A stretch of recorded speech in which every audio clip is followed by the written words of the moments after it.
Everybody, welcome to another episode of Impact Theory. I am here with somebody who I think you guys are going to have your minds blown by, Vusi Thembekwayo. Vusi, welcome to the show, man. I am beyond excited to spend this time with you. Brother Bilyeu, this is incredible. It's a dream come true. Thanks for having me. Dude, for sure. So in researching you, man, I really had my mind blown. I am very impressed with your ability to generate success, even in a system that you could argue is pretty problematic, possibly even broken, and yet you've had this extraordinary level of success, watching your father killed in front of you when you were 13, having to drop out of college at one point because you couldn't afford it, growing up and starting a business as a black man in recently just out of apartheid South Africa. I mean, these are pretty hardcore circumstances, and yet you sit here as somebody who has had extraordinary success. So given that people often reach for that excuse of the world's against me, you know, the system is set up to see me fail, what is it about you or the way that you think that has allowed you to be successful despite all of that I think, so I live by two core principles, right? The first is that everything everyone knows, they learned. And I don't accept that I'm less intelligent than the next person, which means I can learn it too, right? The second is that every single excuse I have is valid, but that's still not going to give me the results that I want. And so we do live in this really PC culture today, where people are looking for the excuse. And the truth is, the excuse is completely valid. Yes, you are a young black person growing up in democratic South Africa for the past 26 years, but for hundreds of years before that, it wasn't built for you to succeed, right? Yes, you're living in one of the most difficult credit capital markets in the world, so it's hard to get access to funding to start a business. Yeah, all of that stuff's true, but that's still not going to change your circumstance. So the test is not whether or not you know the reasons for not succeeding. The test is whether or not you're willing to do whatever it takes to get to that next level. And a big part of the whatever it takes actually is just remain teachable. Just be a student of the game, a student of life, a student of those who've achieved. And I've found that those two things have really stood me in good stead. Dude, what you said about excuses being valid, I think that's really important for people to understand. I've always said that the most sinister thing about excuses is that they're real. Like, you really do have reasons not to be successful, but now what? Like, now what? Now what are you going to do? Like, I remember I was giving a talk at Google, and one of the guys happened to be African-American, and he said, "Tom, do you think it's harder for me as a black person in America to succeed?" And I said, "That seems patently self-evident, even just accepting that humans tend to gravitate towards those that look like them, what I call the school of fish phenomenon. You always see the same kind of fish with the same kind of fish. So being a minority, just by definition, is going to make things harder." But now what? Like, now you can take that excuse and give yourself an out to not try, to not get started, which is something you talk a lot about. Or you can say, regardless of that, I'm going to do whatever it takes to get where I want to go. Now, how have you, Vusi, cultivated that mentality? When your father was killed, easy moment to give up, to turn to violence, to be angry, to be bitter. When you had to drop out of school, a reason, again, to just be angry, to be bitter. What are you telling yourself that allows you to go, okay, cool, this is my circumstance, but I know what I want? So first, just to make the admission that I do get pissed. And I'm very real and raw at that emotion, right? So I recognize the imbalance that the world we live in has, but I also recognize that those imbalances are man-made, Tom, and they were created by people who precede us, who had a particular view of the world, and my role is to shift people's views and perspective, right? So that's literally what I do when I'm on a platform. I'm just there to help you see the world differently than how you've seen it before. That's it. Now, what are some of the key attributes to that? So you gave us one, which is excuses are valid. So what? What are some other core tenets? Yeah. So the first one is excuses are valid. The second one is your reality is your reality. You're not imagining it. You're not imagining that you're poor. You're not imagining that you're left out because you live in a third world country. You're not imagining that you're not getting the right quality of education to make you globally competitive. You're not imagining that. That shit's real. right? Okay, but now that you've got it, you can live in the emotion, and sometimes I do. I get really, really mad and really, really upset. But then the following morning comes and you realize that you've moved not an inch of distance, yet you've expanded all of this time and this emotion. I mean, right now, if you think about the world we live in, just think about how much hatred there is. Think about how much anger there is. And yet we're not moving. So what really pulls me out of it, and it's an honest conversation with me, is I go, do you want the emotion or do you want progress? Because you can't have both. Oh, shit. Right? Go deeper on that. Right? That's crazy. So, you just gave me the chills. I'll give you an example. You're at the gym, right? You're curling. You're rep 8, and your body starts to fire off those signals in your brain, and it goes, stop. It hurts. If you stop, you get the emotion. You don't get the progress. So if you talk to any decent athlete, they'll tell you that where the pain starts is when the work starts, right? Talk to any decent entrepreneur that's built a large-scale business. They'll tell you the shit they had to go through. So you either get the emotion or you get the progress, but you can't have both, right? We're living in this world today where everybody is just so deeply embedded in the emotion. I want to be angry at Tom because he's X, Y, and Z, and I want to be angry at Vusi because, yeah, yet you make no progress. So yours and my challenge, I think, as a generation is how do we give the world progress? And finally, you asked me, so the question around, so how do you get over that, right? So here's the final bit, is I recognize that my generation has it the easiest. Like, I think we forget, actually, that our generation probably has it the easiest in the history of Homo sapiens on this little rock called planet Earth. In my generation, Tom, if I say something that's politically incorrect, I might trend on Twitter. If my grandfather said something politically incorrect, he would have been killed or landed up in jail. So sometimes we've lost a sense of perspective, right? Around it's not easy, but damn, it's much easier than it's ever been. And you have a responsibility to own your progress. You can either own the emotion or progress, but you don't get both. Dude, so if I am willing to take up that mantle with you and say that our obligation is to help people progress. This is exactly why when Lisa and I exited our last company, we didn't just retire. We wanted to double down and do something that really mattered. And a lot of, I'll say that the very animus, the thing that animates me and keeps me going is having worked in the inner cities and seeing that there were these extraordinary people, meaning that they could become extraordinary, right? They had all the raw materials, but they were never going to because they didn't know how to progress, to use your language. And so we thought, okay, this really is teachable, going back to your point about this stuff is man-made. So if we can make this world, then we can certainly make a different world. If I'm prepared to take up that mantle, what is it that I actually need to do? What is it I need to convince people of? What are the actions I need to take? I know that you're really focused on education, but what are you actually trying to teach? Like, how do people make progress?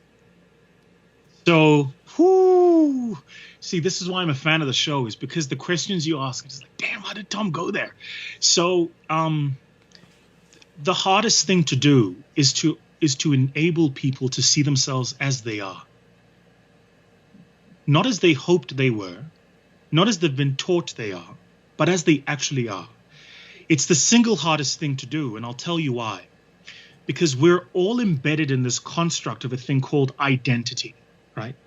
And what people forget is identity by its very nature, one is man-made, and two is exclusive. What that means is the minute I say I'm male, it means I'm not female. If I say I'm black, it means I'm not white. If I say I'm African, it means I'm not American. If I say I am, educated, it means I'm not illiterate. So all the little words we use to construct identity put us in a box. They don't free us, right? And it's something people, I think, don't think about because people today have assumed an identity for who they are. And it's all over, right? It's in the media, it's on social media, it's on TV, it's in the newspapers, it's in music videos. All you're being sold is an identity. This is what you should be based on where you come from and based on how you've been socialized. Very early on, my father taught me that I didn't have to be what society told me, right? That I could be different if I wanted. I want to put that in context and see if I'm understanding what you're saying. So I read Nelson Mandela's Long Walk to Freedom. It fucked with me, dude. That book is so good. Like when every second I think I'm a badass, and then I remember that the man faced 27 years in prison and refused to compromise his principles. I'm just not that hardcore. And Yeah. like, so that shit is phenomenal. And I remember him saying in the book, he was like, this is Nelson Mandela talking. He said, I got on an airplane and the pilot was black. And for a minute I was scared because I didn't think black people could fly a plane. And he was like, what the fuck? Like, how do I think that? And he said, if that had seeped into my mind, identity, right, then how many other people had accepted something less than who they were because of what society had told them? Is that what you mean? That we're sort of subtly taking on these I can'ts, I can'ts, I can'ts? Exactly. So here's a great example. I'm short, therefore I can't model. Okay? I mean, it's not established that short people should model, but whether you should or whether you can are very different tests, right? And by the way, I approach every little thing in my life like that. Like all the shit I do, I go, I shouldn't, but it doesn't mean I can't. There's a big fucking difference. So if you're telling me I shouldn't be in the room, you may be correct. It doesn't mean I don't have the capacity to be in the room. I want to force my way in. And I'm going to get to change your mind. So this thing about identity, I think is so powerful because in today's world where we're no longer demographics, we're a psychographic now. There is a kid living in Kuala Lumpur who's never been out of Kuala Lumpur who sounds like a kid in Brooklyn, New York because he's watching Jay-Z on YouTube. But he's completely immersed in that culture and he's never left his small little village, right? And that's exactly the point, is everything you've been taught you are, somebody taught you that's what you are. Now, you can keep that identity, but again, you can't get the progress. And so what a lot of people do is they hang on to it, right? In South Africa, it's often about gender. Sometimes it's about tribe, right? So what tribe you come from. There's a big generation issue. So it's, I'm part of this generation. Yeah, all those things are true. But do you want the identity or do you want the progress? Because you can't have both. I'll tell you just quickly a story. So my dad was the sensei in the dojo, right? And I used to train with my dad in the dojo. And so I asked him one time, I was like, how come we get to change belts? Like, I mean, couldn't you teach the methodology without the belt system? He said two things. He said, first, human beings are incentive-based, so you need something to aim for. But he said the second thing is the reason we give you a belt is because it assigns an identity. Now, it doesn't mean that if you're orange belt, you can't take on a brown belt. It's just you embed that in your mind and you go, well, he's senior, then therefore. And so one of the things he said to me, one of the things you're going to have to learn is that real life doesn't have a belt system. So everything we know and have learned about identity is given to us. It's a template that somebody has given you, and you can just choose to run that script of Macross or not. Man, identity is, I think, the linchpin. So I'm going to put my finger on the most inflammatory thing I've ever heard you say. And we're just going to go straight there because I think if people can go past the emotion and get to what you're saying, there's a breakthrough that applies to everybody. But the most inflammatory thing I ever heard you say is that, and I'm assuming, actually, I think you were talking worldwide. You will correct me. But you said black people were not ready for freedom. And I was like, oh, shit. And there's a guy in America, his name is Shelby Steele, who said the same thing. And I remember I almost like coughed. I could not believe that he was saying that. And your initial reaction is like, what the fuck? What are you talking about? Yeah. So what were you talking about? What do you mean? Because I know, dude, you were coming from a beautiful place. But I have to imagine when people hear you say that, they freak out. What do you mean? Yeah, I mean, I got to tell you, so that was such an important moment and statement because so there was a context within which I said it, and I was giving a masterclass as I do, and I made that statement, and it was probably out on YouTube for 2 years, as these things are. They just there, kind of bubbling and simmering along, and then somebody went and found it on YouTube, clipped that video, and put it on Twitter, and it just exploded, right? So I think the language is important here. I'm not saying black people don't deserve freedom. I think that's an important point to make. First of all, freedom isn't something you deserve. It's a God-given right. It's like breathing, right? So you shouldn't have to justify why you deserve to be free. And often people that approach that conversation heard me to say, black people don't deserve freedom. And I'm going, no. The idea that you deserve it means there's something you have to do to earn it. which by itself is fallacious. There is nothing you have to do to earn the right, as Tom Bilyeu, to self-determine. You get to self-determine. That's your human right, right? That said, if you accept, and we all do, that there have been hundreds of years of structural exclusion and oppression, not only of the black body, but of the black mind, most importantly, the black mind. Nelson Mandela sitting on the plane going, holy shit, there's a black pilot, right? This is the father of our democracy, himself being caught in that trap. But he had to be wise enough and smart enough to step out of that comment in his head and see that comment in the context of the moment. So when I'm saying we weren't ready for freedom, what I mean is we got it, but we haven't freed our minds, right? So what we're doing is we're defaulting to the reasons and excuses we had pre-freedom for why we're not doing the shit we should be doing in freedom now.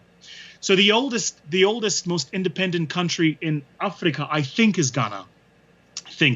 And it's probably been independent for over 60 years, right? But if you track the trajectory of where that country has gone, if you go to Haiti, and of course there are several structural issues around the relationship Haiti has with Europe and with France, but if you go to Haiti, and if you go to Zimbabwe, just north of here, so who's Zimbabwe going to blame? That's really a question, because what happens is we've put these people in positions of power and leadership whose mindset was not disentangled from the way things used to be.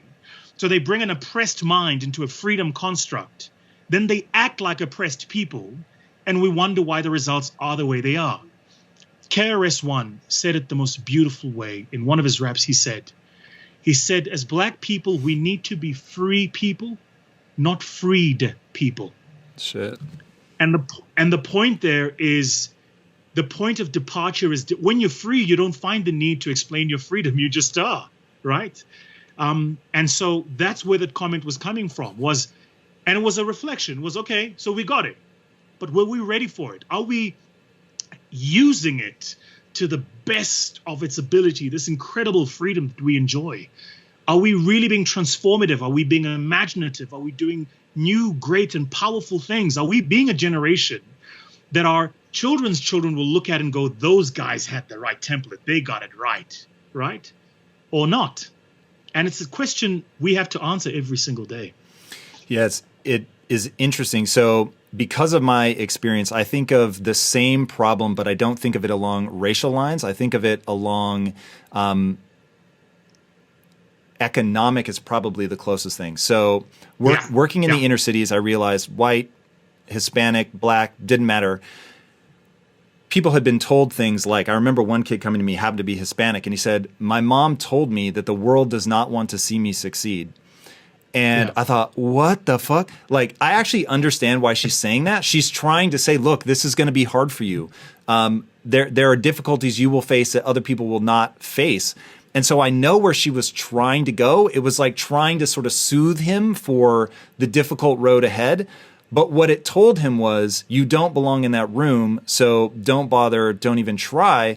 And so I began to obsess with this notion of this is a mindset problem. So generational poverty, to me, is not really a question of money. It will manifest as money, but it is a question of mindset. It's a question of how to think. So there are minimum requirements. Anybody watching you that has any bit of sense is going to go, this guy is so fucking eloquent. For sure, his verbal ability has helped him in life. 100%. I think they're beyond a doubt.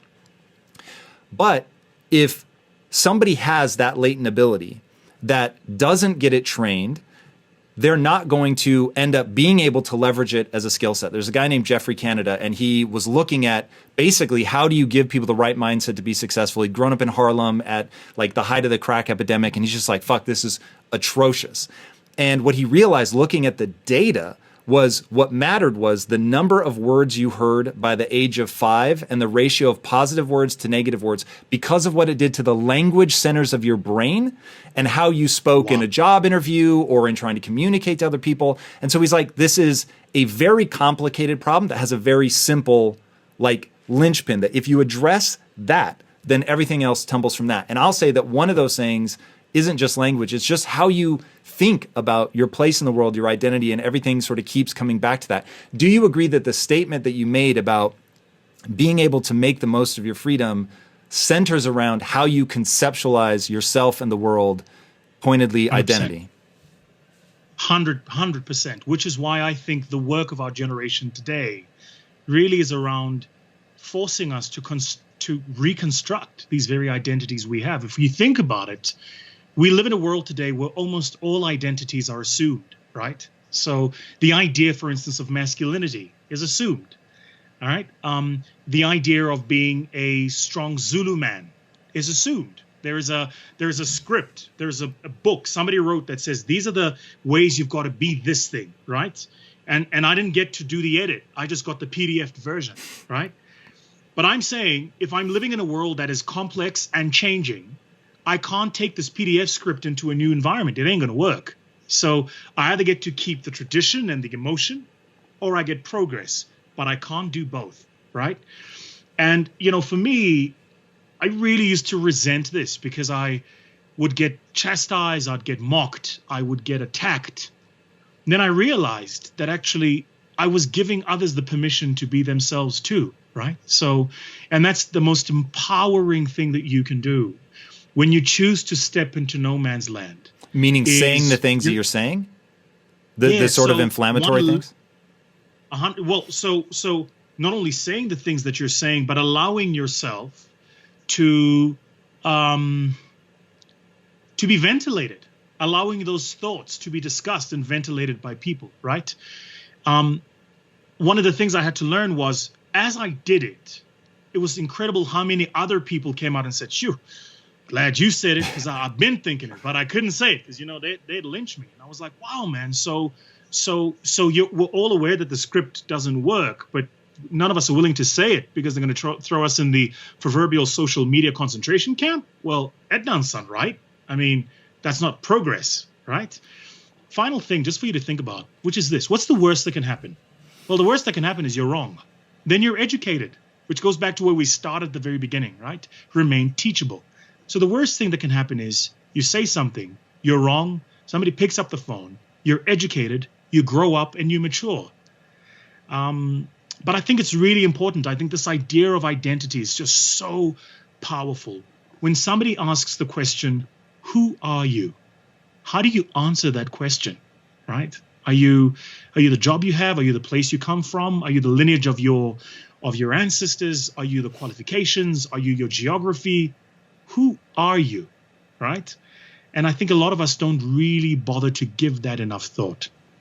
I want to go back to this idea of getting started. I think that to your point about you get educated, you're wrong, but you figure out that you're wrong, and now you can take a step towards being right. It seems to me that one of the most incredible things about your journey was just a willingness to fail in the beginning, which of course you did. Why is it you're so hardcore about that notion of just get started? Because the single most important part of the momentum equation is movement, right? So I'll give you an example. Here's how I explain this to people. So if you're driving your car and for some other strange reason, the car stalls and you're stuck, right? You have one of two things you can do, right? And let's imagine you're in a, cell phone black zone. You can't phone anybody. You get one or two things you can do. Sit in the car, switch on your hazards, and pray somebody's going to come past you. That's what we call the charity approach. Hi, I'm here. I grew up poor. I didn't get a good education. Help. It completely gives the power to the person on the other side of the equation, which is I feel like I want to help, and here's how much I'm willing to help with. All right? Flash the hazards. The alternative is you open the driver's door, you drop the handbrake, you put your shoulder behind the chassis, and you push. Now, when you start pushing, the hardest part is going to be that initial meter, because the car is completely still. It's got no momentum. So you start pushing. And what happens is 5 meters down the line, 10 meters down the line, assuming the road is flat, of course, all of a sudden you're not pushing as hard as you were. You're just maintaining momentum. So the reason I always say to people, start, is because the hardest part is the beginning. My dad used to say to me, you will always be the worst at something the first time you do it. So the results you get the first time you do it are not the true results. That was the worst version of you doing that thing. That's the first time you sing, first time doing public speaking, first time you try to do a comedy set, first time you do anything is the worst time because you don't have the skill set. But as you do it, what happens is you mature, you get better, and you learn, right? So that's what I mean by that is the reason it's important to start is because all of those stories, that self-narrative that you've been saying and toiling in your head, the excuses are valid, the world isn't fair, but guess what? At the beginning, it is going to be tough. But the only way out of it is to start. There is no other way out of it. You can't negotiate with it, right? It's let me just one last thing for you to think about. So I said this to an entrepreneur literally today who came to see me about this very thing. And she was saying to me, look, business, it's COVID, it's been a tough time, yada, yada. And I said to her, if you went to, imagine, the Empire State Buildings. I said to her, if you went to the top of the building and stood at the ledge, prayed to whichever God you praise, God, Buddha, Allah, and told them that you don't believe in gravity and jumped, you'd find that gravity believes in you, right? So I was saying to her, the environment in the moment we're in is gravity. You can't negotiate your way out of it, right? What you can do is you can get started with who you need to be to survive this moment. And what she was doing, which is what I think a lot of people do, is they hang on to who they used to be, right? So I used to be well, that's not working anymore. So who do you need to be? And get started on that journey. I really, honestly, firmly believe in the school of starting. Starting, I think, is often more important in the entire momentum construct than everything that comes after that. Dude, your obsession with what works is a shared obsession. You and I think so much alike that it's scary. You may be the closest person in terms of saying things that I've never heard anybody else say that I have either said or have had rattling around in my head for a very long time. And that idea, the thing I want to scream at people is, for your own sake, do what works. Do what works. I'm not saying it because I get anything out of the equation. I'm just saying, do what works. Look at the data. It's what I call the physics of progress. The physics of progress is basically the scientific method recontextualized for business. You have an informed hypothesis based on your life, then test that fucking hypothesis by running an experiment, doing something, but then look at the 100%. Data. Did this actually move me towards what I want? Yes or no? And you have a quote. I actually think I wrote this down. Let me pull this up. You said, and I quote, this is Vusi, everybody. Don't give me something out of pity. I don't want pity. Give me something because I'm the best at what I do. Man, talk about pushing the car. Now, what's interesting is, as you were saying it, I thought, okay, what people are going to say is, well, Vusi, the road isn't flat. This is an uphill battle. And I would say that actually isn't true. And the road is malleable. And the road may actually start uphill. But the more you push, even if the car rolls back, you're going to learn something. And now the road flattens. Then you're going to learn something more. And now the road is going downhill. And all of a sudden, you fucking almost can't even keep up. There's so much happening. And it's I have the chills. I want people to understand that. Getting good is what matters. Get good. But people take that excuse and they don't even start pushing the car, which is the thing that freaks me out. Talk to me about martial arts. You're going to be worse when you first start. What is it about martial arts that drew you in and kept you going? Because you've said that you use martial arts a lot, even now. Yeah. I mean, my dad did a style of martial arts called Kyokushinkai. And I suppose as a little boy trying to get close to dad, I was like, well, if he's doing it, I'm going to join him. So my dad and I shared this incredible passion of martial arts and cars, right? So I kind of get started, with my father. Then he gets gunned down when I'm 13 years old. And I went through a year of just nothing. I couldn't show up at the dojo. I didn't have it in me. And I did all the things we're talking about. The excuses. At the time, South Africa had a particularly high crime problem. And I was like, what's the point? He has a first-degree black belt who gets attacked. He takes 9 bullets and he's dead anyway. Why am I going to this thing called the dojo, right? Again, excuse is valid. It really is. But there's no progress. So a year, nothing. And then I was like, I actually miss it. So I went back. It was interesting when I went back, it wasn't the same. I wasn't doing the kata to impress the senseis anymore. I was doing the kata because I wanted every single movement to be as close to flawless as I could get it. It changed my entire perspective. So, and one of the things that happened, you're going to love this. I'm literally getting chills thinking about it. One of the things that happened is time just expanded. So, because we have a very finite construct of time, I'm going to be at the dojo for an hour. But what happened was that hour felt like 5 hours, and sometimes 30 minutes felt like 5. All of a sudden, this fixed construct of time, it started to change because my relationship with what I was doing changed. So it wasn't just a punch. It wasn't just the kata. I wasn't just showing up for the emotion. I was embedded in every single part of the process. I was looking for growth, for progress, right? I have to tell you, that changed my entire life. So anytime I find myself stuck now, I recognize that often the reason I'm stuck is because I'm focusing on the output and I'm not focusing on my input, right? So output, I've got to raise 100 million rand for my business. Output, I've got to get 300% growth for, in customers. Output, I've got to get 25. Yeah, that's all output.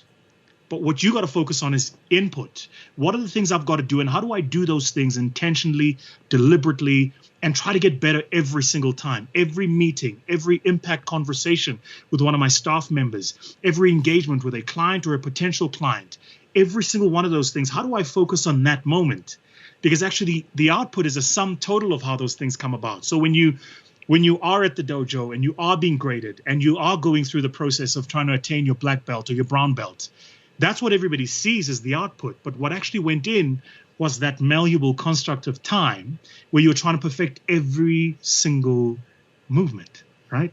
Do you remember what happened that made you switch over to now I'm going to do this and try to get perfect? Yeah, I do. Yeah. So my sensei then at the time, who was also a Sifu because he did Wing Chun, Sifu Claude. We were kind of having the conversation. I was like, I want to come back, yada yada, fish paste, and he started giving me Chinese philosophy to read, and I'd never read philosophy before. Do you remember what books he gave you? I can't remember the book, but he gave me the first one he gave me was like a poem. It was like literally an A4 page. And he said to me, this is first bit of philosophy I'm going to give you. Go read this. And then he said, and just stick it on your wall for like 3 months. And the opening line says, there can be no denying Kung Fu is hard work. Then it says, but as with everything in life, you get out of it exactly what you put in. That line is still entrenched in my head even today, right? So he gave me that, and for 3 months, if I didn't feel like going in, I just read it over and over, and then you wake up and you go. And then he started maturing me into philosophy. So then he'd give me Nietzsche, or he'd give me somebody else. And what I recognized was that the masters didn't actually focus on output; they focused on mastery. Right. So Beethoven didn't focus on how does he write the greatest symphony of all time. He just worried about the next note, just that next note, and making sure that it was melodic, harmonic, and it worked. Right. If you talk to any performer, Boyz II Men is my favorite boy band of all time. But if you listen to a decent Boyz II Men album, I can tell you for free that they're not focusing on the next song. It's just how do we make this next note and this next harmony work? Right. So in today's world, I think of Instagram and the World Wide Web and the pressure of Jeff Bezos being worth $200 billion. And now every single entrepreneur is going, well, I want to be worth $200 billion. Is we forget that he's just at a very different stage of his momentum journey, right? And so you're not, you're literally to the power of 1,000 away from where he is. And so you got to focus on where you are in that next part of that journey. And that for me was probably what was the most incredible part of learning in my life. Man, that line is great. I know in your school, you obviously have some sort of curriculum. Is there like a basics that you run people through? For me, it's Mindset 101. I want people to know how to think and how to think about themselves. What are your sort of core basics? Strategy, sales, leadership. And I start first with leadership, and particularly self-leadership, because that's a big part of the curriculum nobody talks about. So we always think about leadership. We think about the general in the army, right? The guy who marshals the troops, the master tactician, and I use the word guy very deliberately because that's the iconography. If I say general, go back to this construct of identity, there's been a picture sold to us of who a general is, right? So we've got this alpha male, kind of square cut hair, marine looking fella who's like, I'm the general and I'm the boss. I've got all the, so that's what people think about. But I'm more interested in what was that guy thinking the morning he woke up, knowing he's about to send 100,000 young men and women into the field of battle and they might not go home to their families. I'm more interested in that conversation. I'm not interested in how does he show up. I'm interested in what is he telling himself. Because how does he show up is, again, outcome. It's output. We're seeing him standing on the stage, right? But what led to that? How does he have so much self-belief? And how does he have so much courage? Even in the face of adversity, how is this guy still believing we can win the war?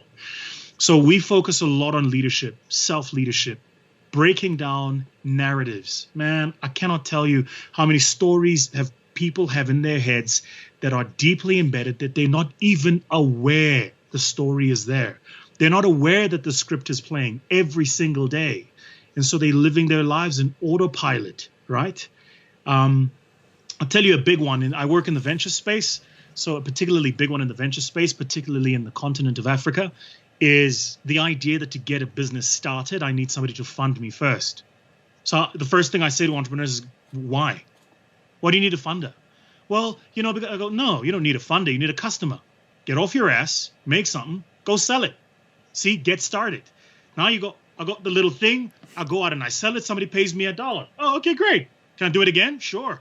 Iterate and iterate and iterate. And before you know it, I've got $1,000 in my bank. So did you need money or did you need a customer? Right?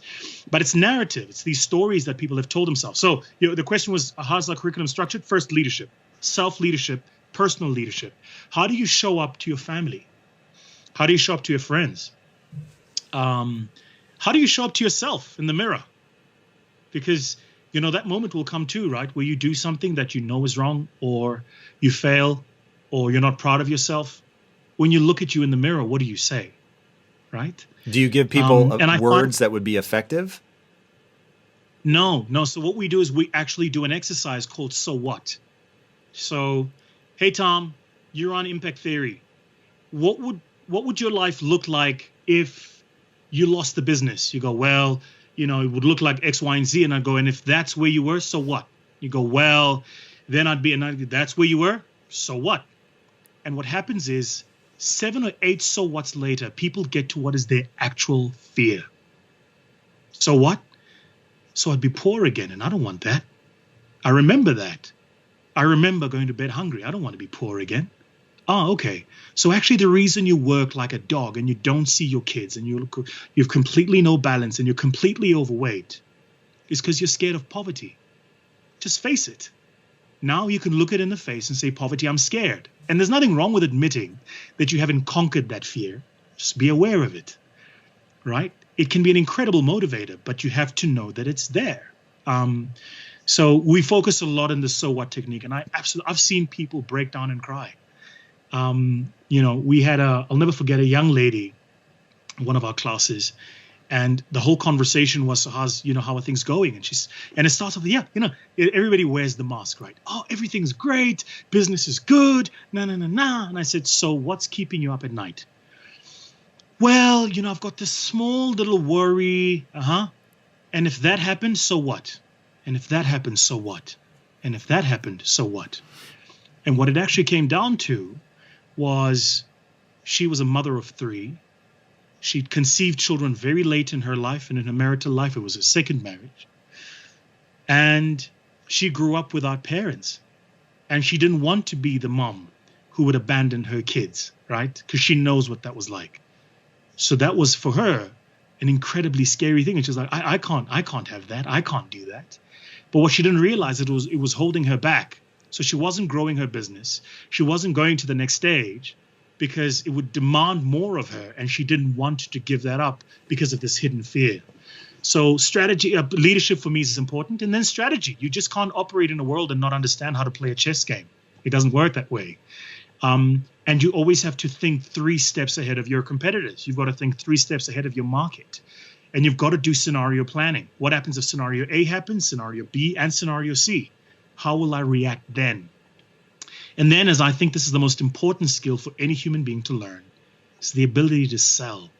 And I don't know why the ability to sell, for some of the strange reason, became like a bad thing. We started talking about these used car salesmen. I was just like, well, you're selling yourself every day anyway.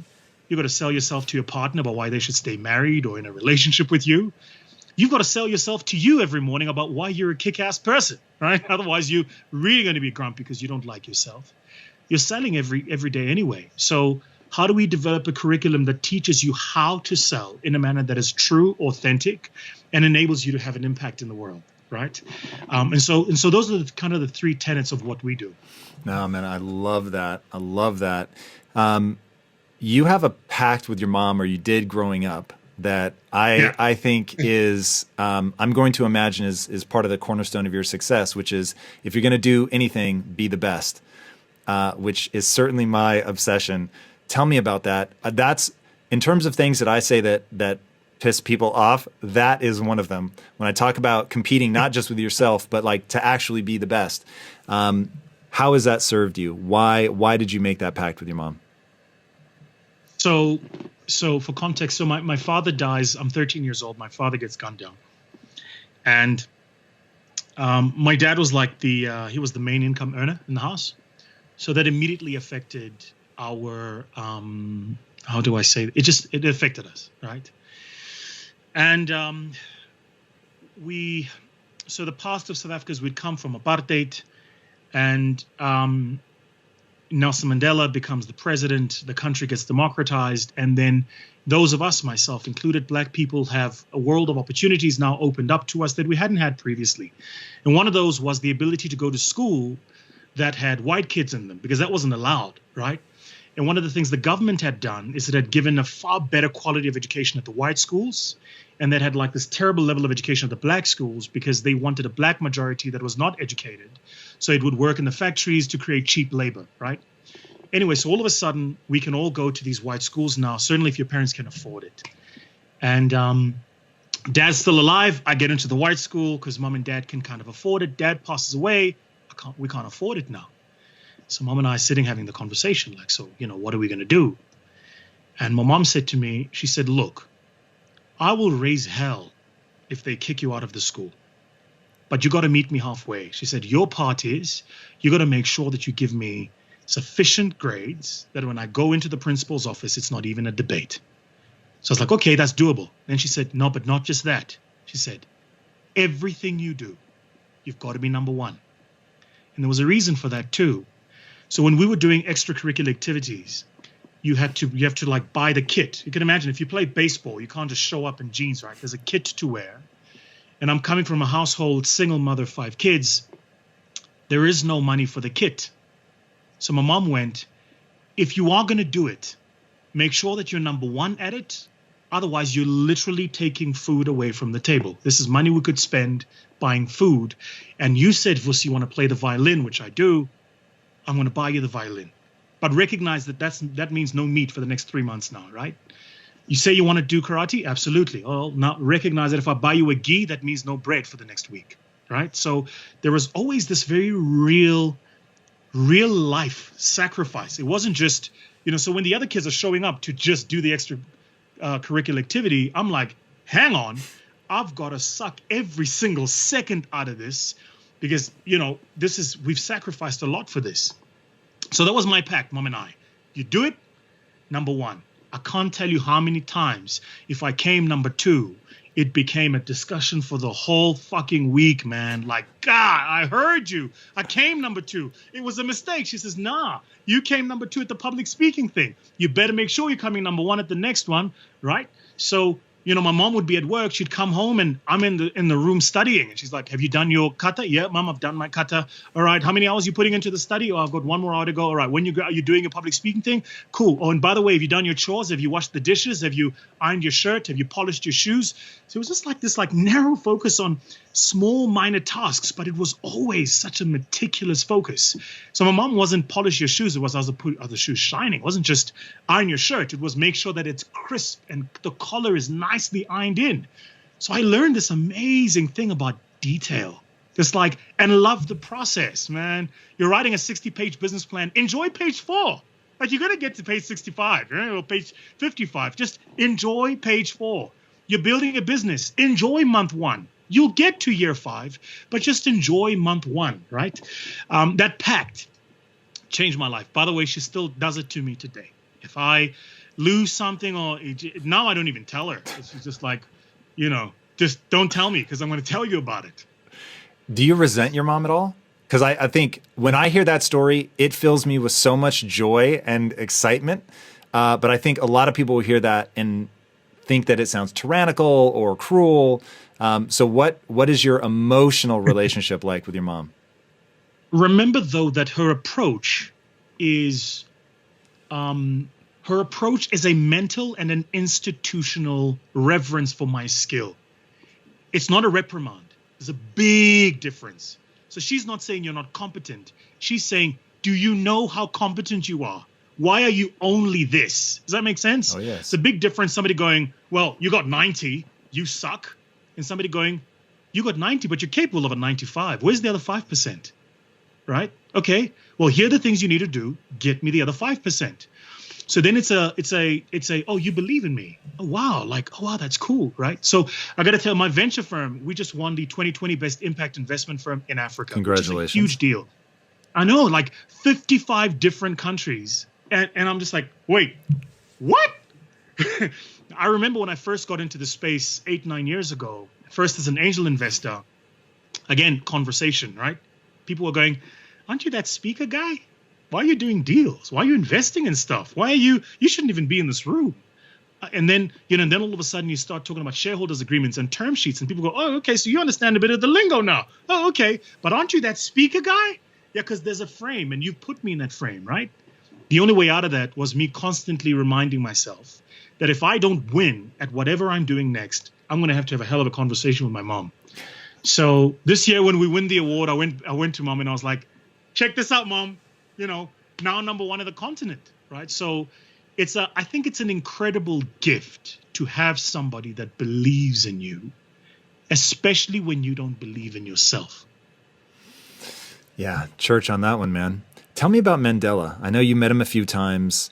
Yeah. What was he like? Like when you're right there with him? Man, there are some people who have the ability to bend the laws of physics. Now, I don't mean that thematically. I mean literally bend the laws of physics, right? Nelson Mandela had this most incredible ability. If he walked into the room, the temperature changed by 3 degrees Celsius. It just dropped. Your skin, all of a sudden, just broke out into like chicken skin, and you were just like, oh my, what's going on? And you could feel the hairs at the back of your neck stand up. So I'm 17. I've just won the world championship in public speaking. We get a letter from the foundation inviting me to go and meet him. So I get to the office, right? And his assistant comes to meet me at reception, takes me to his study, and she offers me something to drink. And my mother said, if you get there and they offer you something to drink, ask them for tea, not coffee. I was like, well, that's odd. So I was like, why? She said, well, because tea is high tea. Coffee's common. Tea is for the bourgeois people. It's like, oh, okay, cool, ma. So I get there and she asks me for something to drink and I ask her for some tea. She brings me this tea and I'm sitting to drink my cup, right? But every time I pick it up and tilt it, my hand is shaking. So it spills a little bit on the saucer. I'm just like, man, I put the cup down and every time I pick up the cup, it keeps spilling and then spilling on my shirt. And I'm like, well, this doesn't work. So I stopped picking the cup up and I started leaning in to like drink it, right?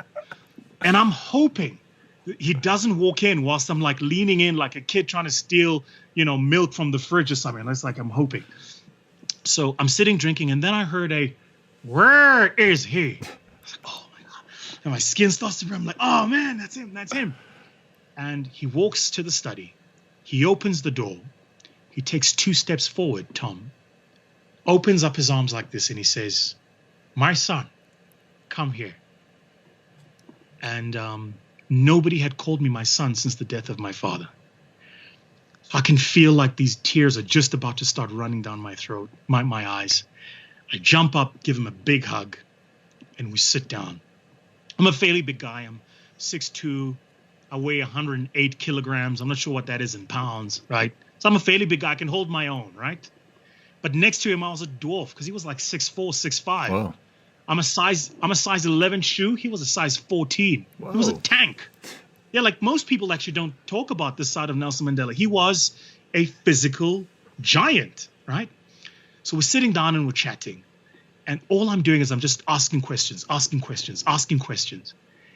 And we get to like 55 minutes into what is an hour meeting. And he looks at me and he says, "You know, they said you're a speaker."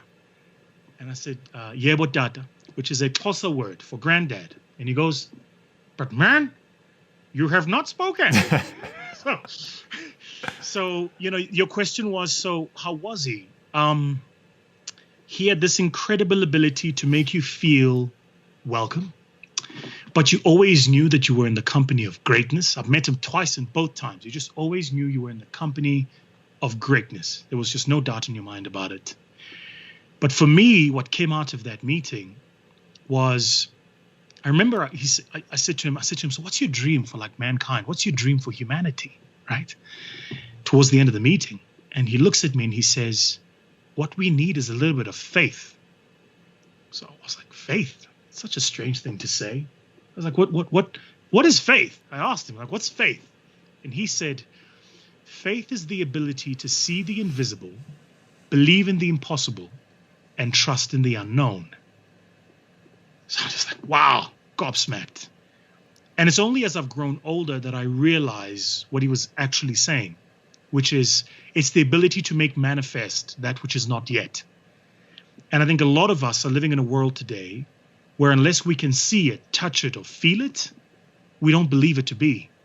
And we forget that everything you can see, touch, taste was imagined by someone, created by someone who had to have faith that it would find resonance with mankind. I think we have a duty today to understand the power of what that means. Man, you just gave me the chills again.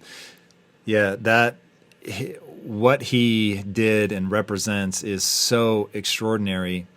I heard you say something that I found really interesting. So you said, given what Mandela had done for us, it's given us this belief in that there's someone coming to save us. And you said there is no Messiah. Nobody's coming to save you. And we have to do it ourselves. Talk to me a little bit about that. I think that that's powerful. There's both that, like, I have that same pull towards somebody like Mandela where, you just want that big bear hug from somebody who really seems to have shit figured out. And then the fact that I have to save myself. So I think it's part of the course of the universe that once in a couple of generations, a Nelson Mandela is born, right? I mean, it's, Nelson Mandela, MLK, these incredible people who step up. But one of the things you learn as you study their history is that they were human. They had hopes and dreams just like you and I. They had doubts too, right? And the minute you figure that out, you then understand that actually nothing separates them from you, but for the fact that you're waiting for someone like them to show up. And so the question I always ask is, so if we're all waiting for the Messiah, who is it? Because we can't all wait. Somebody has to step up. And then the recognition that actually, if you read history, communities generally save themselves. Right? There's no single person that does it. So we talk about Nelson Mandela, but the truth is Nelson Mandela led a collective of people who fought for the liberation of my country, right? He was the halo, right, that was evangelized so we could create a single narrative about freeing Black people in South Africa. But actually, there were millions like him who made others even an ultimate sacrifice with their lives, right? And so once you start realizing that, you go, oh, but hold on. This was actually a collective effort, which means you and me have a duty to become a part of the collective effort of whatever freedom that we're seeking. So if you're waiting for someone to save you, you're it. You are the savior. You are. And by the way, you don't have to have it figured out. So, most people go, well, let me figure it out first, right? It's what I call the MBA approach. Let me go to school, get an MBA, then I'll start a business. No, just as you go, you will figure it out. And you've got to trust the universe. It'll meet you halfway. It'll teach you what you need to learn. It'll bring into your world an intersection of people, knowledge, spaces where you can grow your own competence and ability. You don't have to be ready for where you're going. You just have to be ready for what's next. And the universe will meet you halfway. And that's what I mean by there's no Messiah. We all kind of go, well, we need the perfect person so we can create the perfect future. But what you're learning is there is no perfect person for the perfect future. There's the person who's just working on next step. And that's all it is, just next step. The Wright brothers only figured out the next step. Steve Jobs only figured out the next step. So once you get that right, you go, oh, okay. So I actually don't need the perfect person to come and save me. I can do it myself.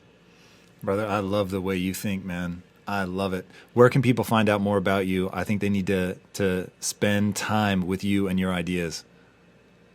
So love, man. At Vusi Thembekwayo, the full word, on all the social medias. I'm on IG, I'm on LinkedIn, Twitter, and of course on YouTube. I publish a lot of my material there. And I love this current stage of my life. I feel like it's so interesting. I feel like the grandmaster who's a student. You know what that means? So I'm just like, oh, wow, I know so much. And then I'd read something and I go, oh, wow, I know nothing. And then you're just like next stage, next phase. And every time I'm interacting with what I know, I'm educated even more because I think collective intelligence is so much more powerful. So yeah, I'm on all of the socials. Hit me up. I'd love to chat. Love it, man. All right, guys, this is definitely somebody that you're going to want to follow. This man is amazing. And speaking of amazing things, if you haven't already, be sure to subscribe. And until next time, my friends, be legendary. Take care. And enough people have said yes now, to now impact 8.5 million lives. But boy, if I could count the no's, there's tens of thousands of no's that we've all heard over the last decade.